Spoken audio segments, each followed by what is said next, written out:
E o deputado Rui Falcão, boa noite. Oi, boa noite, Sara, Tereza, Florestan, Miola. Estamos aqui na hora combinada. Mais uma vez. Muito bem-vindo, Rui. Traga-nos luz sobre essa tramitação, essa questão Não, então, tão tormentosa. primeiro Boa noite, acaba. Rui. Oi, tudo bem. Acaba de ser adiada a votação. Primeiro, porque os governadores pediram, mas porque o derrite, na verdade, já tinha derretido, né? É o que estão dizendo aqui hoje: derrite e derreteu. Porque, como suposto especialista em segurança, ele fez tanta bobagem que o Tarcísio nem teve coragem de vir para Brasília hoje junto com os outros governadores, né? Tá assim constrangedor. Então, assim de imediato, não, talvez se iniciasse a discussão hoje, mas acho que nem isso, talvez. Votar não vai. Tem dúvidas se vota semana que vem, se vota daqui 15 dias, até porque a própria extrema-direita não está contente com o relatório. Então, ele já parece que hoje entregou mais uma versão que eu não vi ainda, mas vai aos pouquinhos se enrolando mais. Mas eu queria começar, se vocês me permitem, eu tenho ideia diferente. Eu acho que eles não estão preocupados com a segurança pública. Eles fizeram uma operação tipicamente eleitoral. Começou com o banho de sangue no Rio de Janeiro, que agora já aparecem decapitações, tiros a curta distância, ou seja, execuções e massacre, e uma operação incompetente, porque quem eles deviam prender não conseguiram. Então começa com o banho de sangue para salvar o governador, que aliás continua ameaçado de cassação, dizem por abuso de poder econômico, mas contratar centenas de servidores com dinheiro público para fazer campanha eleitoral, isso também é corrupção. Então ele está meio 27 mil, pendurado. Rui. Aí se 27 estendeu. mil. 7 Foram mil, né? 27 mil. Isso, centenas, né? Milhares. Milhares. Aí se estende para São Paulo, onde havia muita preocupação com a Operação Carbono Oculto. Vocês se lembram que a Polícia Federal foi atrás da história do Gritzbach, aquele delator que foi executado pelo PCC, e tinha as extensões que preocuparam o governo do Estado. Então, essa presença da Polícia Federal, ela mete medo a muita gente. Então, eles transformaram aquela PEC da blindagem, chamada PEC das prerrogativas, que foi enterrada, tem uma nova operação blindagem agora, que divide a extrema-direita. Uma parte tem convicção que precisa transformar o país num simulacro do modelo Bukele. A outra teme a Polícia Federal, que está em ação, várias operações bem-sucedidas de apreensão de bens. Incomoda lá no Rio, porque Manguinhos está bloqueado e o governador já tentou desbloquear e não conseguiu, que lá tem coisa enrolada. E a outra é proteger parlamentares que ou têm receio de serem pegos por emendas com cashback, com direcionamento irregular, ou tem medo também de outras investigações que os atinjam. Então, é um outro tipo de blindagem que se tenta conseguir com esse projeto. Então, depois, a gente entra aí no que eles tentaram fazer. Dizem que o PT não se preocupa com segurança pública. Então, nós temos aqui a PEC da segurança pública e o projeto de combate às facções. Só que eles tentaram transformar isso aí na lei antiterrorismo, que permitia a entrada de agentes estadunidenses aqui no país, podia punir empresas brasileiras, criar restrições, e, ao mesmo tempo, eles neutralizariam a Polícia Federal com isso, né? Aí criaram uma figura no lugar do projeto antifacção, deram, em vez de dar um projeto do governo para alguém governista relatar, deram para o secretário de Segurança de São Paulo, que tem uma capivara enorme de execuções também, quando era policial no exercício, e o negócio chama domínio social estruturado. Você vai chegar na favela e falar assim: você é a favor da lei do domínio social estruturado? Em vez de dizer a lei que combate as facções que incomodam vocês, e não tem uma palavra facção no terceiro relatório, o substitutivo ao projeto de lei do deputado Derrite. Não sei se no O que você quarto acha? agora ele vai O que colocar. você acha que eles não estão colocando? Que é para desfigurar a autoria do projeto do governo, que era um projeto muito melhor do que o substitutivo, que é cheio de inconstitucionalidades, inclusive, e contraditório. Só para dar um exemplo, eles proíbem que a família do preso, que cometa um dos inúmeros crimes do domínio social estruturado, que receba auxílio reclusão. Ora, primeiro, você não pode estender a pena a familiares, a pena ela é individualizada. Segundo, se a família não recebe auxílio reclusão, ela vai ser tentada a buscar recursos de outra maneira, quem sabe ajudando a facção do familiar que foi preso. Né? Então, tem contradições desse tipo. E outras. Por exemplo, não pode ter anistia. É que não pode retroceder para prejudicar o Bolsonaro. Mas não poder ter anistia nesses crimes, o Bolsonaro jamais seria anistiado. Não pode ter graça, indulto. Mas se o cara está preso e resolve dar informações sobre um determinado esquema que está em andamento, de que forma ele vai ser? Não pode reduzir a pena, não pode iniciar, não pode dar graça, não pode dar indulto, não pode livramento condicional. Então, também é incoerente, né? Tereza? Rui, você acha que agora, com o adiamento, o Hugo Malta não falou por quantos dias, né? O adiamento, porque não marcou data, mas eles vão aproveitar arranjar uma desculpa. O Derrite, para se livrar do Derrite, ele precisa reassumir suas funções, ele é tão importante lá em São Paulo, para o Tarcísio, e ficar livre desse sujeito que só fez lambança, né? Não agradou nem gregos nem troianos e tudo e tal. E outra coisa que eu queria te perguntar é como evitar que eles assumam essa paternidade, sabe, descaracterizem que houve uma iniciativa do governo federal para melhorar o combate, o enfrentamento dessas organizações criminosas. Eles inventaram até um outro apelido, tem o tal de Marco Legal do... Marco Legal, não sei, esqueci o nome. Marco completo, Legal, né? Do combate ao crime organizado, em seguida vem domínio social estruturado. Pois é, que é um tipo penal novo, né? Como é que vocês vão fazer para que ele não, eles não fiquem tentando botar esse dedão lá, carimbar como coisa deles, nós que fizemos o projeto e tal? Bom, primeiro nós ganhamos essa parada até o momento, né? Porque a barbeiragem do Derrite, que não é barbeiragem, porque ele queria isso mesmo, não foi um deslize, de excluir a Polícia Federal, eles tiveram que recuar em toda a linha, embora tenha itens que procuram enfraquecer a Polícia Federal, teve aquele retirando ponto lá recursos para desviar para fundos estaduais. De qualquer maneira, as operações da Polícia Federal têm tido respaldo popular. São apreensões de fuzis, de bens, tem lá o negócio de manguinhos, e sem disparar um tiro e sem matar ninguém. Ou seja, eficiência e transparência e sem violar nenhum direito humano. Então, isso aí eles perderam. Segunda coisa, a história do terrorismo. Eles também tiveram que recuar. Recuar em toda a linha. E agora falta recuar na história do perdimento de bens. Porque eles que se dizem grandes admiradores dos Estados Unidos, o governador do Rio chegou a trocar correspondência com serviços lá dos Estados Unidos, pedindo que eles ajudassem na definição de terrorismo para as organizações criminosas aqui. Nos Estados Unidos, o perdimento de bens é igualzinho o que o projeto antifacção propunha.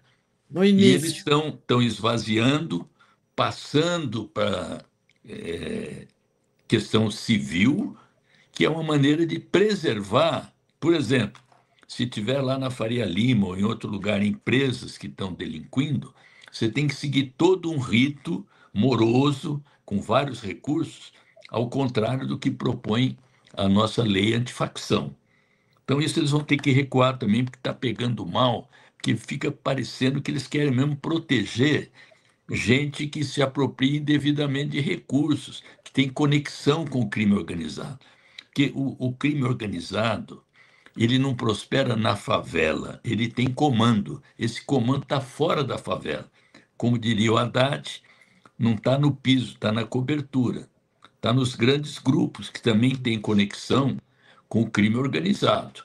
Então, a gente quer forçar mais recursos, inclusive repor, ainda que seja no substitutivo, a ideia da facção, mostrando que a autoria é, sim, de quem está preocupado com a segurança e não transforma a segurança em artifício eleitoral.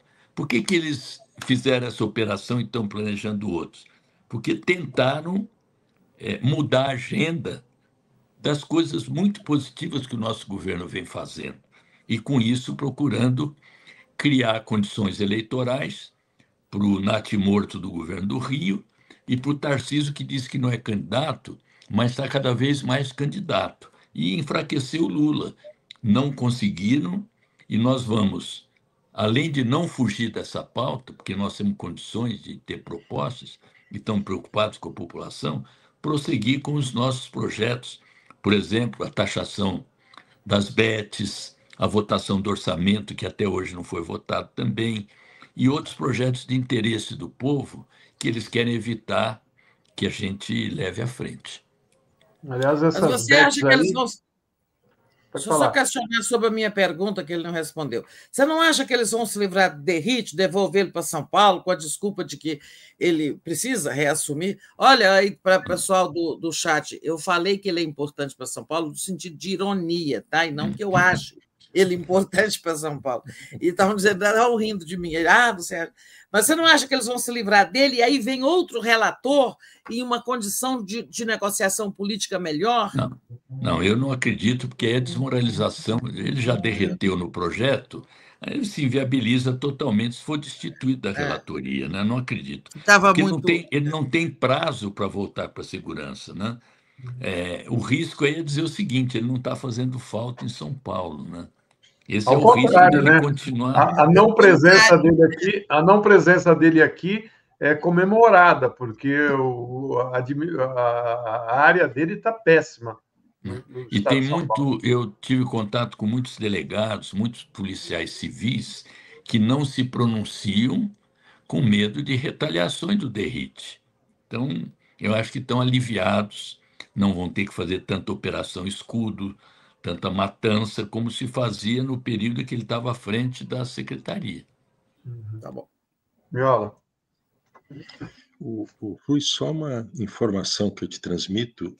Às 17h07 de hoje, o presidente da Câmara dos Deputados publicou na sua rede social que ele recebeu ao lado de alguns parlamentares, os governadores tais, são 5 governadores que ele cita, dentre eles o Cláudio Castro, para tratar de diversos temas, incluindo o marco legal de combate ao crime organizado.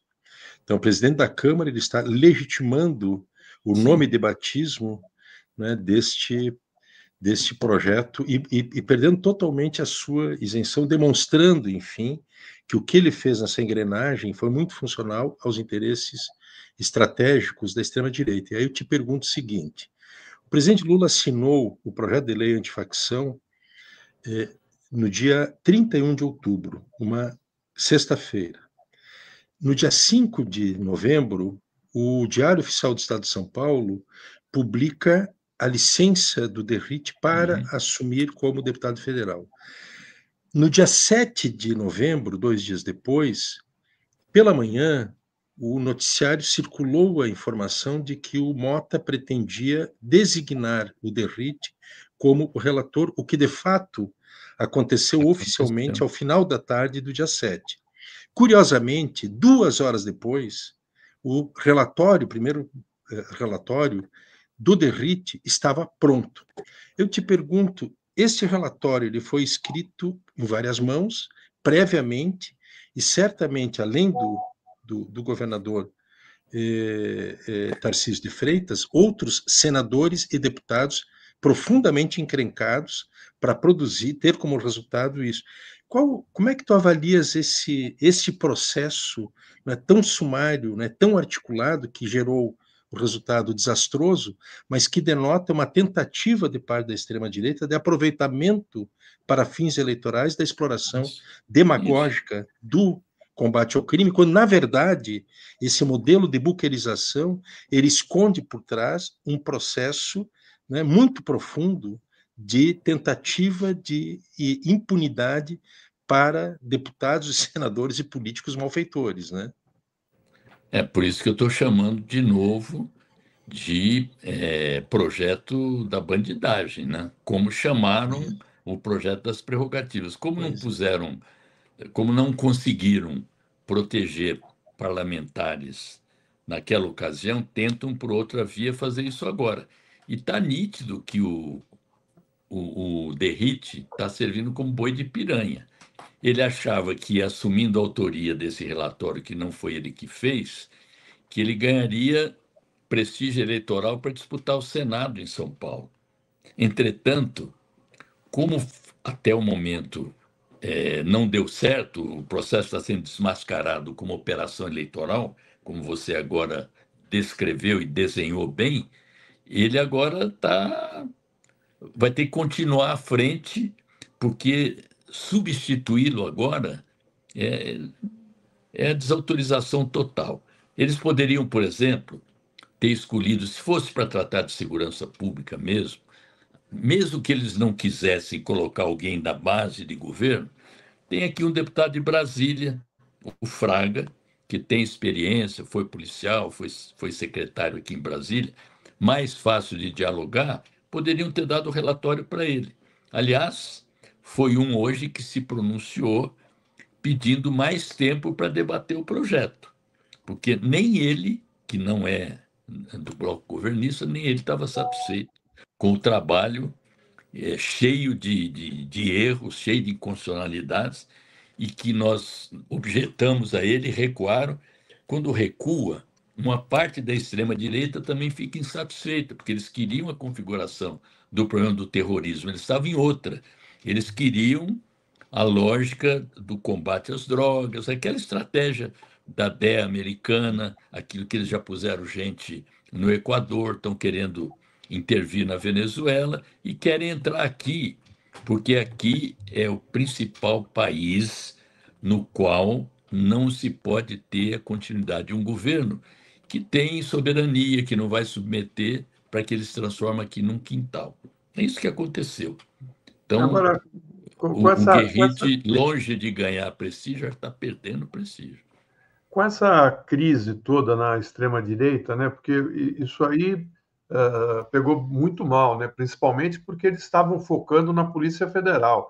Eles queriam esvaziar a Polícia Federal, o que demonstra que eles não têm interesse nenhum em fazer uma política de segurança coordenada, interligando as polícias estaduais, municipais e federais, né? A ideia deles é deixar como está e os governantes continuarem fazendo chacinas para responder para a população que eles não resolvem o problema, mas matam algumas pessoas, né? Eu te pergunto o seguinte, você acha que depois dessa atrapalhada, eles perderam apoio dentro do plenário? Você acha que tem já deputado preocupado em ser carimbado como aquele que queria prejudicar a Polícia Federal? O que isso vai provocar na campanha, né? O fato deles terem se rebelado contra a polícia que mais tem feito operações com sucesso? É que eles não estão aparecendo dessa maneira. Quem está aparecendo assim é o Derrite. Ele que é o autor do projeto. Os outros estão ali e estão recuando. Então, você vê que tem exemplos concretos. A Operação Carbono Oculto. Foi uma operação que não foi só a Polícia Federal. Ela fez articulado com a Polícia Civil, com o Ministério Público. Então, essas coisas, elas estão mostrando que a nossa política de segurança ela é mais correta do que esse extremismo que eles tentaram implantar nesse projeto. Mas eles não vão desistir, porque ainda tem uma cultura na população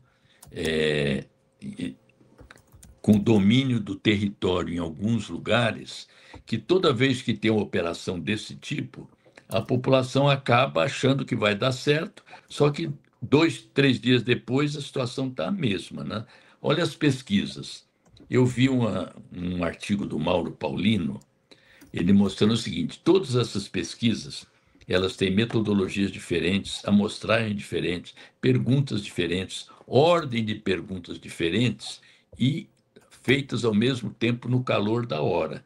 Então, por exemplo, o governador do Rio aumentou a aprovação, mas se fizesse a pergunta aumentou a aprovação em saúde, em educação, no transporte, provavelmente o resultado seria negativo. Aí fala assim, aprovamos a operação no Rio. Aí tem uma pergunta assim, você gostaria de uma operação desse tipo na sua cidade, no seu estado? Não. Então, a aprovação do governador, 38% sim, 18% não, relativamente não, os outros contra. Somos, talvez, com o sim da maioria. Então, o fato é o seguinte, o prestígio do Lula, a aprovação do Lula, ela estabilizou. Ela não cresceu, mas também não caiu. Por quê? Porque as pessoas vão entendendo que tinha um conteúdo.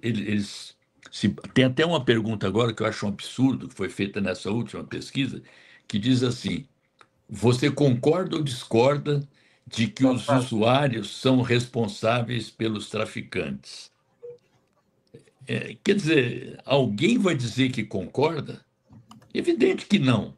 É uma pergunta viesada, dirigida, não falo o que é, mas foi aquela colocação fora de esquadro do presidente Lula que deu margem a isso. Então, também é preciso ficar atento a esse tipo de circunstância. Eu noto assim, começa a ter, em alguns veículos, um viés nitidamente contrário ao nosso governo, ao governo do presidente Lula, para criar, quem sabe, alternativas diferentes daquelas que a pesquisa seguidamente agora vinha mostrando, desde que o Lula resolveu fazer um certo enfrentamento, não ceder às pressões do governo dos Estados Unidos, no caso do tarifaço. E note, pouco destaque agora para o fato das nossas exportações terem crescido, em que pese o boicote dos Estados Unidos. Abrimos novos mercados, exportamos mais, o que não significa que a gente não deva agir como estamos agindo para retirar essas sanções. No caso do café, a pressão dos cidadãos dos Estados Unidos estão dando resultado. Uma inflação de 26% lá do café está levando a que eles provavelmente vão retirar a supertaxação sobre o café. Tereza? Você não acha que as críticas recentes do presidente Lula ao Trump, ele tem feito muitas, e que também eram inevitáveis por causa da ofensiva contra a Venezuela, está, né, cada vez mais uma ofensiva, produziram um atraso nas negociações sobre tarifaço? Não, elas estão indo no ritmo previsto. Aliás, o Lula não fez nenhuma declaração, a não ser aquilo que é tradicional na nossa diplomacia, de que a gente não deve promover invasão em qualquer país que seja. E Não, ele se dispôs, ele nem defendeu a Venezuela, assim, ele disse que quer ser mediador, se ofereceu como mediador, no conflito dos Estados Unidos com a Venezuela. Aliás, nós nem aprovamos a entrada da Venezuela nos BRICS. Eu não sei por quê, porque mesmo que fosse o princípio da cláusula democrática, supondo que não há democracia na Venezuela, a Arábia Saudita, que é um regime teocrático, participa dos BRICS. Então... É verdade. É isso mesmo. Viola? Rui, essa cambalhota que a conjuntura deu a partir de abril, maio desse ano, ela se deu em grande medida pelos erros dos adversários, né? O governo vinha fazendo suas realizações, mas, bom, do outro lado, tinha uma barreira, né, de contenção nas aprovações do governo. O governo soube aproveitar esses erros, se beneficiou, inaugurou um ciclo novo. Mas, sobretudo, a partir disso que tu comentas, eu concordo muito, que é no embate, no enfrentamento que o governo cresce e a esquerda também cresce, e não no recolhimento. O governo tem uma semeadura muito importante para já iniciar 2026, um ano essencial para a reeleição do Lula, mas iniciar 2026 com semeaduras muito relevantes. O imposto de renda, a isenção até 5 mil, ela começa a fazer efeito em 1º de janeiro. Vai ser no bolso que 10 milhões de brasileiros e brasileiras vão sentir. Tem o gás do povo, uma série de outros, o tema da energia. É possível, o governo trabalha com um cenário de intensificar essas agendas de enfrentamento, de politização e de catalisação de um clamor popular, como, por exemplo, o fim da jornada 6x1 e o debate sobre o transporte público gratuito nos grandes centros urbanos e outras medidas do gênero? Miola, eu não acho que nós recuperamos só por causa dos erros dos adversários. Eles nos ajudaram, mas você acabou de citar várias iniciativas do nosso governo que, politizadas, nos ajudaram nessa recuperação. Por exemplo, no encontro nacional do PT, o Lula dizia o seguinte: com tanta coisa que nós fizemos, muito mais do que o Bolsonaro, por que eles continuam emparelhados com a gente? Ele falou, porque eles fazem disputa política todo dia. Então, eu acho que a partir dessa constatação, que é real, ele também começou a fazer disputa política e o nosso governo, alguns ministros, passaram a fazer isso também. Então, eu acho que a gente tinha que sopesar as duas coisas, acertos e ajuda do adversário, quando estendem a bandeira dos Estados Unidos na Paulista, quando aprovam a moção de louvor ao Trump no dia da edição do tarifaço, enfim.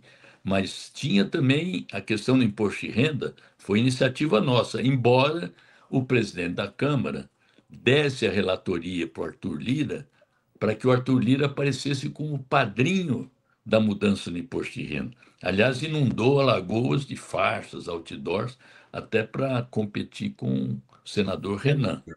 E eu acho que essa agenda, eu não falo pelo governo, né, claro, mas eu acho que essas agendas que você citou têm que ser sim, intensificadas. A entrada do Boulos no governo ajuda nisso também, e essas pautas têm que ir à frente. Já tem rede de farmácia, hotel 6 estrelas, lojas suecas, já implantando o 5x2, já, portanto, colocando na prática o fim da escala 6x1. Então, pautas desse tipo nós temos que levar avante. E a repercussão na economia também, no consumo, da taxação dos super ricos, que é simbólica e é mais apoiada pelo povo do que a isenção, isso também vai produzir repercussão, né? E as outras medidas, a redução da taxa de juros, não dá mais para segurar a taxa de juros em 15%, gente. E nós temos que começar o ano que vem também, que vai ter uma dinâmica eleitoral mais nítida, nós temos que começar a construir um programa, tendo como exemplo, mostrando que é possível, claro que é outra realidade, mas quem imaginava que um muçulmano, num lugar que 1 milhão de judeus, a maior concentração de judeus em Nova York, podia ganhar a eleição passando para trás a cúpula do Partido Democrata, impingindo uma derrota avassaladora na elite, no Trump, que ameaçou não mandar verbas para Nova York, em outras cidades dos Estados Unidos, estados, que também tiveram uma postura mais incisiva na apresentação de propostas. Eu me lembro, eu estava numa reunião com estudantes, uma jovem, devia ter 17, 18 anos, falou assim, deputado, o senhor não acha que a gente tem que apresentar algumas propostas, mesmo que não aprove no Congresso? Então, é a disputa política, estúpido. Nós temos que continuar fazendo a disputa política como o presidente Lula e o governo vinha fazendo até então, e fez agora ao não recuar diante dessa cultura de matança, chamou de matança mesmo, tem que ter investigação federal. Então, quando você assume a ofensiva com responsabilidade, nós só temos a crescer. Não só o governo, a própria esquerda que propõe mudanças estruturais na sociedade, né? Bom, Rui, queria agradecer a tua presença aqui e que esse projeto aí caminhe dentro daquilo que o Lewandowski tinha programado, né? Porque o Brasil não pode ficar nesse descaminho, né, nessa área tão importante da segurança. Tem que ter seriedade, não usar dessa maneira como essa extrema-direita tem utilizado esse tema. Mas agradecemos muito, né, Tereza? Muito sim, e volte sempre, Rui. Estou aqui à disposição de vocês. Um Obrigado. abraço, bom trabalho. Um abraço, boa noite. Boa noite. Tchau, tchau.